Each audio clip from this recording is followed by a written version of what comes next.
آپ کا قبول اسلام کا واقعہ بھی بڑا عجیب ہے۔ مختلف روایات ہیں۔ ایک روایت میں آتا ہے کہ نبی پاک صاحب صلی اللہ علیہ وسلم نے ابھی اعلان نبوت نہیں فرمایا ہوا تھا، آپ یمن تشریف لے گئے تجارت کے سلسلے میں۔ وہاں آپ کی عادات، آپ کا کردار، آپ کا اخلاق بڑا اعلیٰ تھا۔ وہاں تجارت کے دوران آپ مختلف شخصیات سے ملاقاتیں بھی فرماتے۔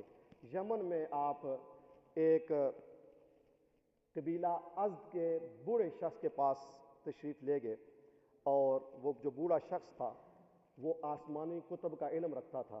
جب آپ اس کے پاس ملاقات کے لیے تشریف لے گئے تو اس بوڑھے شخص نے آپ کو دیکھتے ہی فرمایا، اے نوجوان، کیا تم حرم کعبہ سے تشریف لائے ہو، مکہ سے تشریف لائے ہو؟ آپ نے اس بات میں جواب دیا، آپ نے کہا ہاں، مکہ سے آیا ہوں۔